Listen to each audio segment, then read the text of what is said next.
Well, good morning and welcome to Hiring for Good. Today, we are joined by a leader whose impact on Portland extends far beyond the restaurant industry.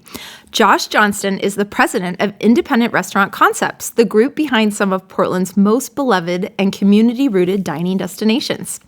Under his leadership, IRC has become known for crafting spaces that blend creativity, hospitality, and operational excellence while also nurturing teams that truly thrive.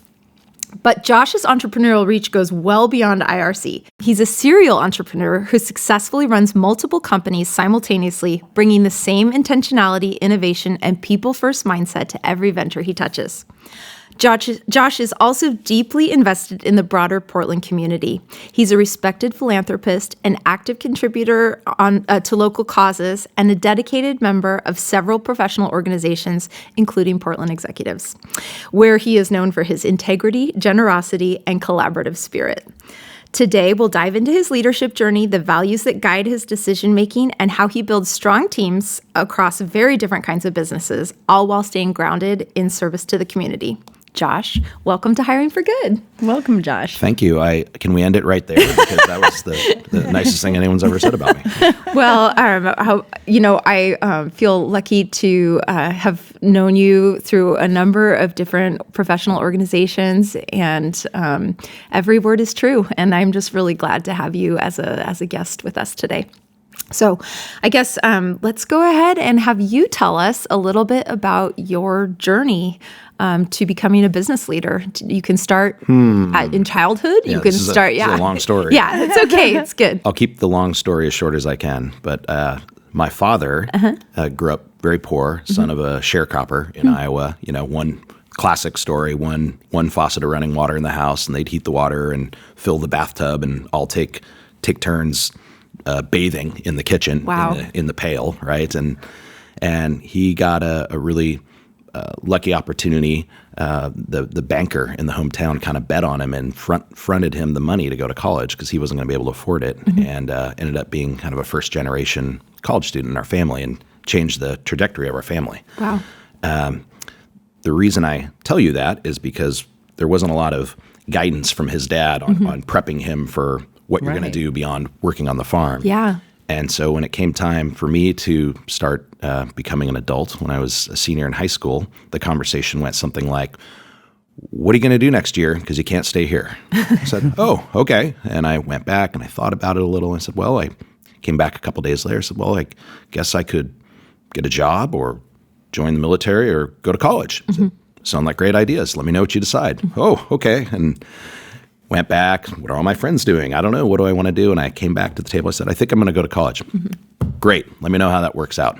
Okay. So off I went. And it was, well, where am I going to go to college? Why am I going to go to college? And so I kind of had to figure out what my success criteria was. And I said, well, I want to leave California and see something new. I was a rugby player. And so I wanted to play rugby, and I wanted to be a forestry major. And my idea of forestry was, kind of hiking in my short shorts around Yosemite as a park ranger and getting paid $100,000 a year.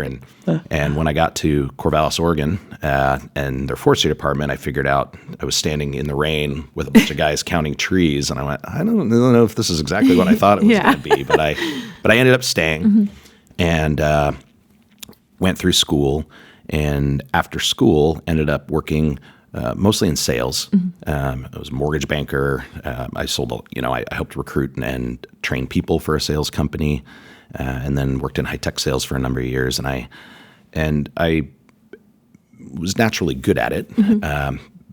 I also just didn't really care that much. Yeah. And I was young and living in a studio apartment with no overhead and making plenty of money, and just didn't care. And I had a really easy life. But at a certain point, that cubicle just started kind of sucking the soul out of me. And my grandfather was self-employed. My father ended up being self-employed, both entrepreneurs. And I just kind of decided I wanted to be my own boss. And I left, said, okay, I'm out of here. And then I went, oh shit, what am I going to do? I'm not qualified to do anything. I know how to sell things, but I have no skill or trade. I am not an engineer, and so I actually bought that book, What Color is Your Parachute? Oh, yeah. Yeah. And went through the exercise and the process, and I I see how hard my dad had worked, and I figured that I really better pick something that I love and that I enjoy, because I'm basically going all in. I'm going to marry myself to this choice. And I went round and round, and I ended up looking at all these different jobs and things I had done. I went, you know what? Bartending was absolutely the funnest job I've ever had. I'm going to open a bar. And I had worked in restaurants. And so I left high tech, and then I went, well, I better go back to bartending, because I don't know exactly how I'm going to do this. And I went back to bartending and helped open up as one of the opening bartenders on a big project called Henry's down in the Pearl District. Love Henry. Yeah, I remember when that happened. It was a big thing. And then bartended at Jake's Grill, another kind of classic place. Yeah. And I did that for about 2 years. And in that 2-year process, I rotated through a couple potential business partners. I wanted a partner. I wanted somebody to kind of share the load as well as the reward with. And we had to figure out how to build a business plan and how to go find money and the whole process of becoming a small business owner. And it took about 2 years before we signed a lease on our first spot. And that was 19 years ago this last November. So we're coming up on our 20th year. Yes. And so that was the very first spot. Do you still have that particular? I do. It's called North 45. And I just got done repainting and putting new lighting in and reupholstering and trying to put a little lipstick on the pig and reinvest a bit for our 20th year. Try to, it's the way the kind of the modern consumer works now is, what's the new shiny penny? And so to stay relevant, you have to work really hard. Totally. And so we figured 20 years is a good story to tell, and maybe let's make it pretty and get some people in the door. And then, so from there, how long was it before you bought your next location? Like, how many locations do you have now? Sure. I mean, you have a lot going on. How many have we had versus how many we have now? Go ahead. It's always a moving target, but we have 9 now. We operated North 45 for about 2 years, and we couldn't afford to pay both of us when we got started. And I had the bar experience. I said, well, I'll take the bar job. And my business partner went and took a day job. And he would come in at night and sit with a very scowling, kind of stressed look in his face, because he was the numbers guy. And at one point, I had to tell him, like, you've got to leave. What? I'm like, your energy is freaking people out. You've got to get out of here. And I'm in the fun business. And we did that for about 2 years.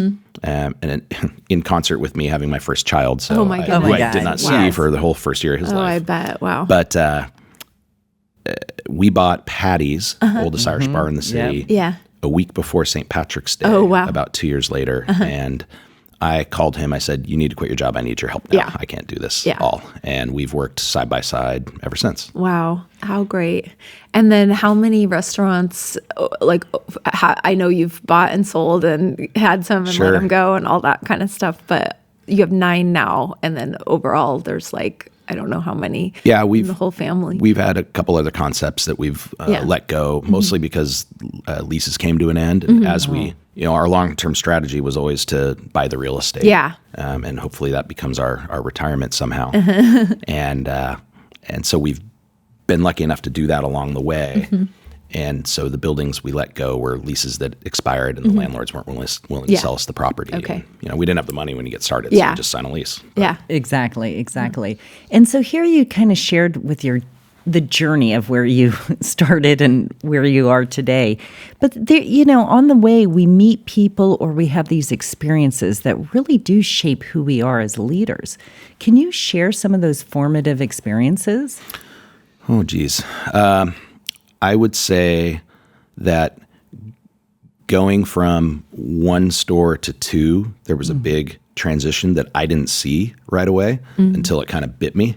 And that first store, I was in there. I was the bartender 5 days a week and kind of the general manager the other 2, and I was shoulder to shoulder with the other employees, and it was much more of a we are equals, we are a team mentality. And as soon as we got to 2 stores, I was still treating everybody the same, that I treated them as if they were my friends.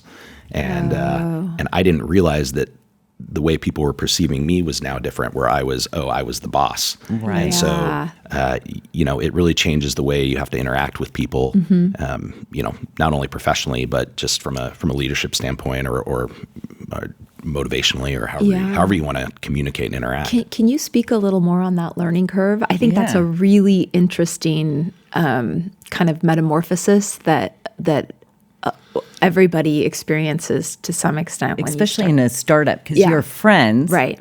Right. And then you're the boss. And I'm moving ahead, like, okay, here we go.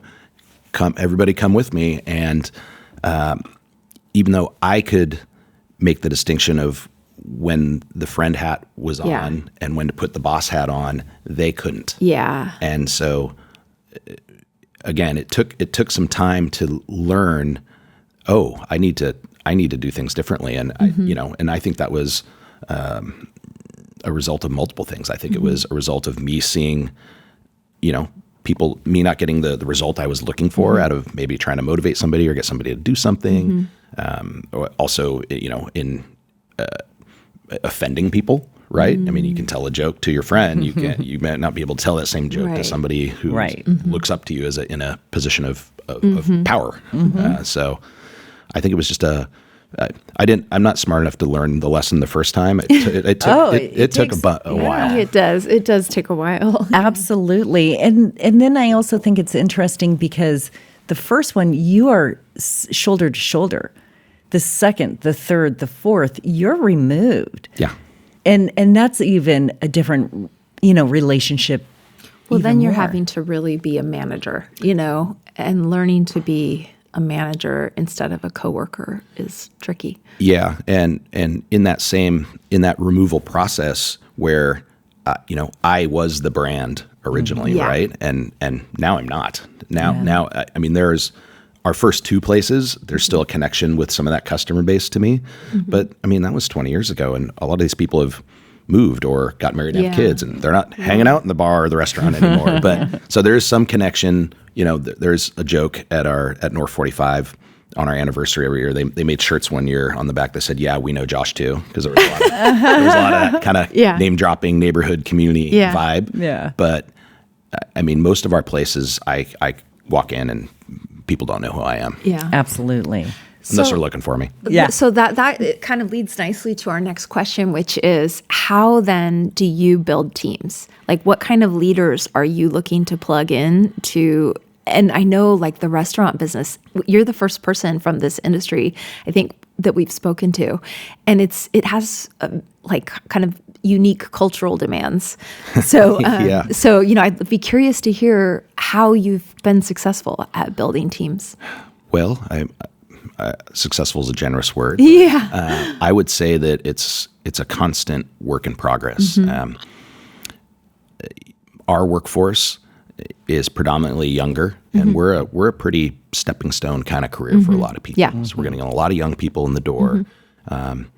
Some of which it might have been their first job. Some people have been working professionally in the restaurant industry for a long time, and I'm a Gen X kid, and so I'm very much in the camp of not everybody gets a trophy, and we're getting this done. Yeah. And the younger workforce, without being rude, is just a little more narcissistic and entitled, and so figuring out from a communication standpoint how to constructively motivate and teach and develop is challenging.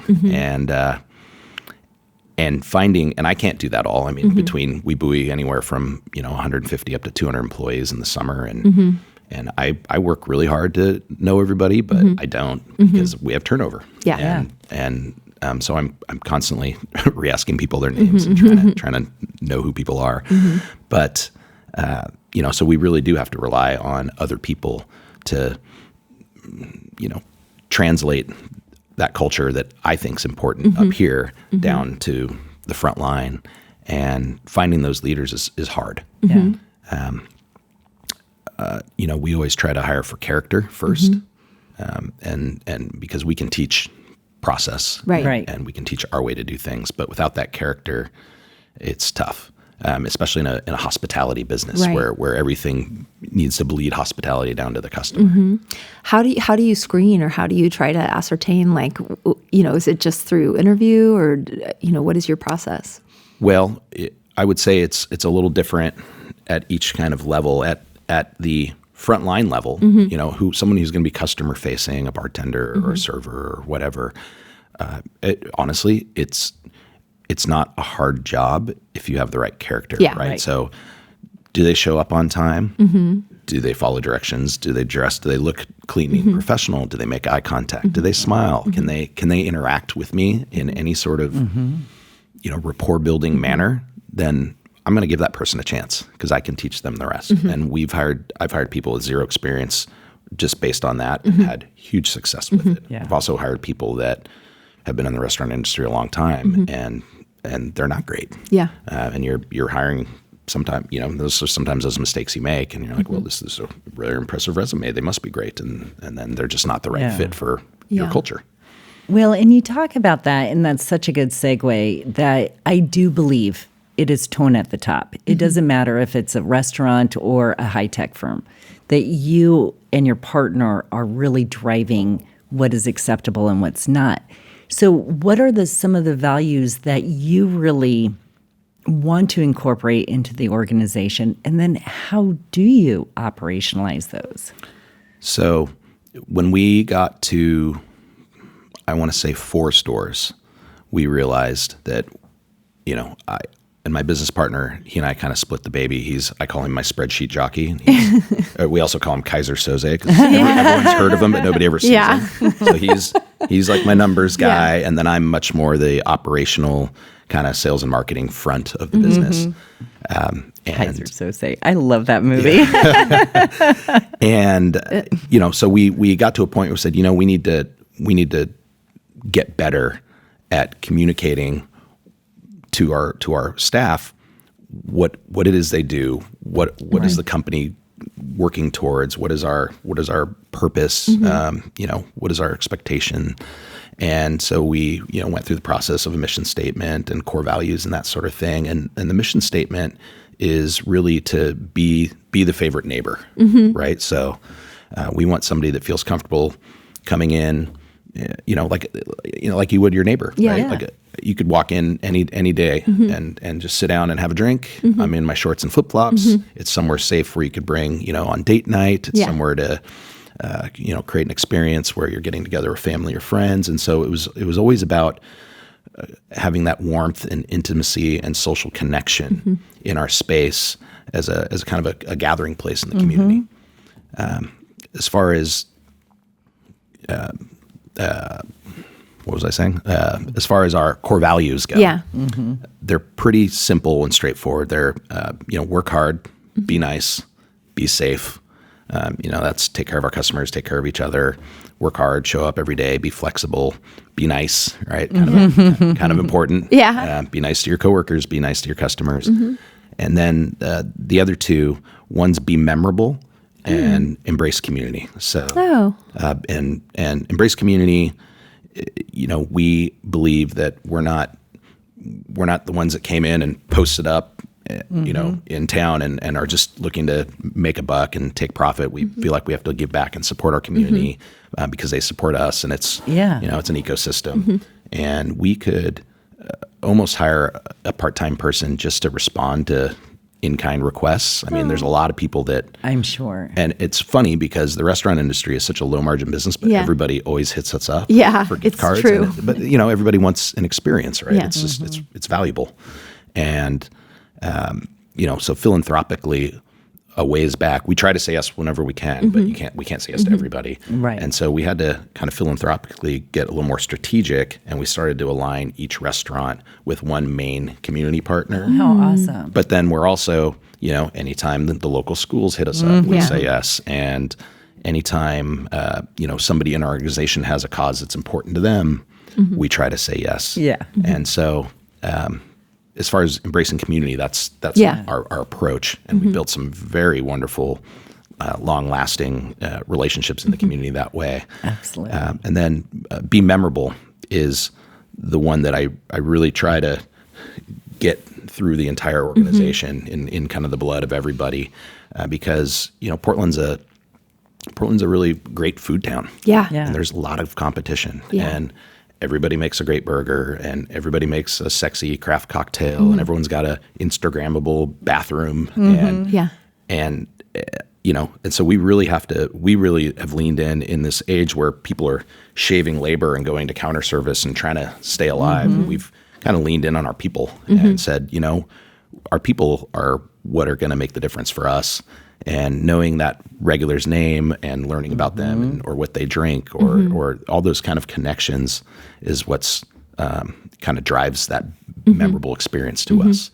And, people, there's 4 ways for us to grow sales. We can increase our frequency, get our guests to come more often. We can increase our check size, right, with upselling and suggestive selling and really guiding the customer on their experience. We can increase the party size. Hey, bring your friends. So those are 3 ways. And the 4th one is get a new customer. Yeah. So 3 out of the 4 ways for us to grow sales is with the people that already are coming in our door. And when I got started in this industry before these cell phones or iPhones, you would have somebody come in the door and everything would be great. You would really nail it. Great first impression. Wow, what a great experience. And they'd leave and they'd say my favorite 3 words, which is I'll be back. Yeah. And they'd come back. And that's how you would build that frequency. And they'd bring their friends and they'd start spending more and all those things. Well, now what happens, and this is old information. I haven't looked lately, but 10 years ago, they were talking about the millennial mindset.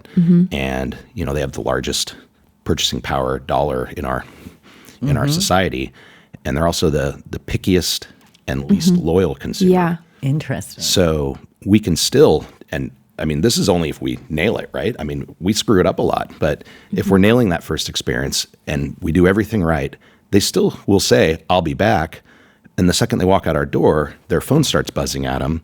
And it's this kind of new shiny penny, like, I want to see this new place and this new place and this new place. And so it's really hard to build that loyalty quickly.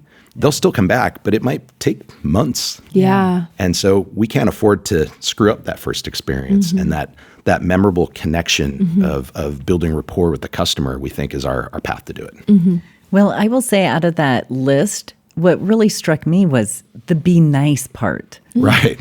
It's amazing how simple that is in a service industry, but yet you don't get it very often in service industries. It's wild in Portland in particular, and I think this ties back to that kind of entitlement piece we talked about. It's one of the highest minimum wages in the country, right? And you go somewhere like Atlanta, and you're blown away by the service level. You're like, wow, look, because the business owners can afford to have more staff on, because the way the tip credit works in conjunction with minimum wage is their labor is a lot cheaper, and the employee is much more motivated to work hard because it's more performance based. Right. Yeah. Where here you can kind of just show up and you're still making an okay wage. Yeah. And so you get. I mean, it's happened multiple times over the years where we'll walk into a place and get to the counter. It's counter service, so I got to wait in line. I get up there and I said, "What's on? What beer do you have on tap?" And they don't even say a word. They don't say hi. They kind of just go.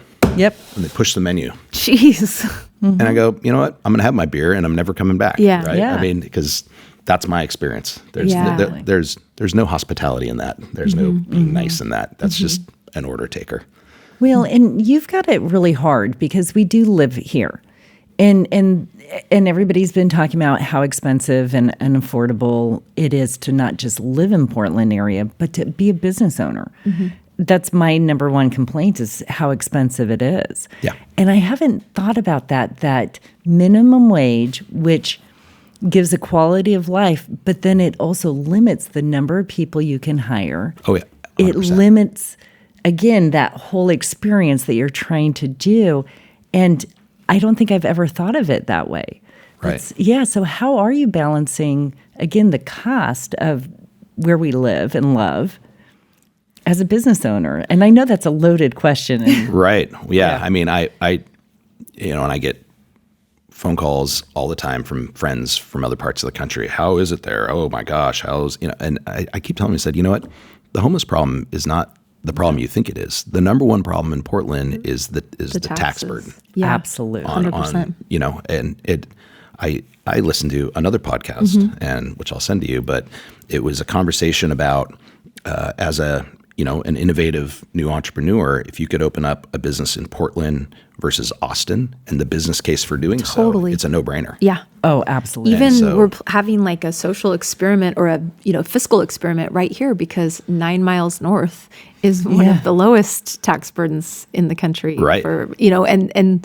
And where is industry growing? It's there. It's so wild. it's crazy. Yeah. And I talked to a big developer in town, and he was telling me about a series of meetings he's had with the governor lately, and they were pushing on them for building more housing. And his response to her was, the thought that you have a housing shortage is a misnomer, because you've had negative population growth in Multnomah County for the last X amount of years. And if you don't lower your tax burden to attract businesses here, then there's no jobs, and people are going to continue to leave. And in a couple more years, you'll have a housing surplus. So what do you want to do? Yeah. So it's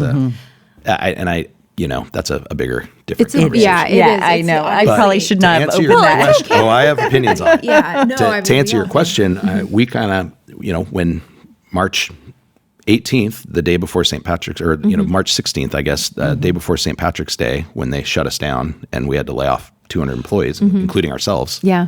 And we didn't know what to do. Once that dust settled a little bit, our business strategy was, let's lean in and let's invest and let's just outlast our competition. Yeah. Right. So our big stay alive. Our big mantra is we're still here. Yeah. Right. And sooner or later, we'll ride that wave and start to see some growth back, and we'll have some goodwill and a head start on everybody else. Well, you just bought another restaurant, right? We're not smart all the time. No, there's always a need for good places. I think, I've been fortunate to go to a number of your different venues, and there really is, I think, a very nice sense of, they each have a kind of unique flavor. And I think that there's... We like to say we're really good at going into debt.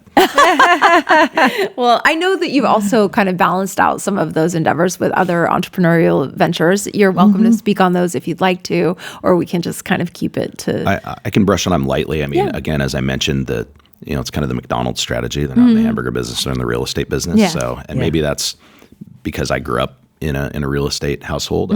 I know nothing about the stock market, but I have a big belief in real estate long term, and so we have a real estate holding company and have been acquiring our properties as well as some additional commercial properties, and then we have this other business which is more lottery focused, which I won't go into too much, but it kind of just dropped in our lap, kind of a who you know thing, and we were able to capitalize on it because we were in the restaurant business and the way the lottery works, being tied to a retail licensee. And we've really leaned into that. And that, that's been a big piece of keeping us alive through this downturn also. I bet.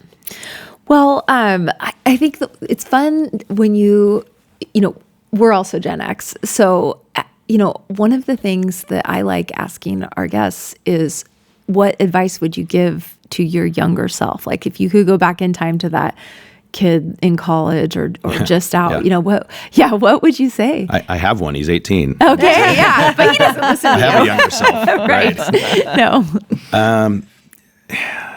No. Well, my first piece of advice is don't go in the restaurant business unless you want to work really hard for a low margin.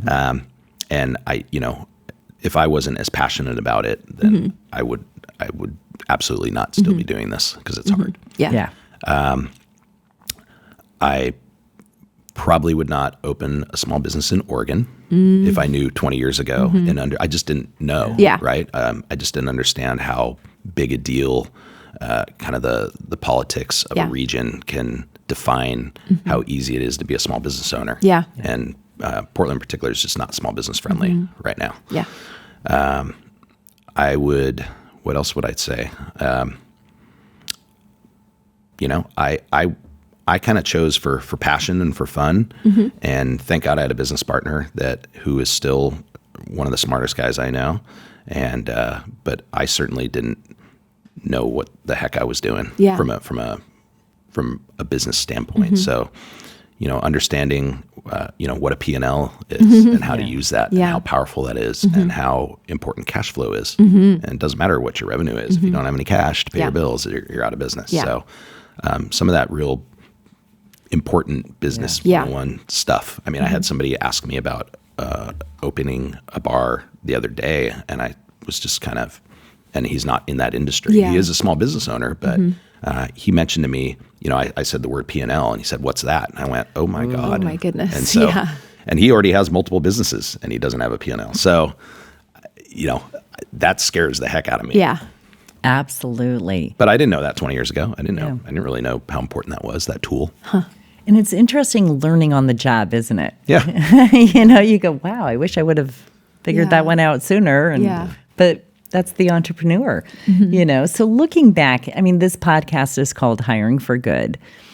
And I know it's nuanced, but what does hiring for good mean for you? I think if I'm looking at that statement as how am I hiring for good, I would say I'm hiring for character, number one. I would say from a bigger picture, why am I hiring for good? Is it who's going to build community, really? Yeah. Who's going to build our business, our brand, and that piece of the community, but who's also going to be, how are you treating people when you're not at work, right? Are you part of that community? Are you building the community as a whole up or not? And those are the people we want. We want those people that, that are motivated to leave the world better than you found it. Absolutely. No, That's wonderful. I think that's like the perfect sentiment to end on, honestly. Thank you so much for coming today. Yeah. This was delightful. Yeah, Josh, I tell you, I'm excited to see what the next 20 years and how big and powerful you all are. Oh my. Thank No you. promises. Thank you for your time. Thanks for joining us today at Hiring for Good. If you were inspired by our conversation, don't forget to like, follow, and subscribe wherever you get your podcasts. And if you want to learn more about our executive search services, check us out at www.hiringforgood.net or our company website, Acumen Executive Search. Thanks so much, and don't forget to join us next time for another in-depth conversation about transformational leadership. Until then, have fun.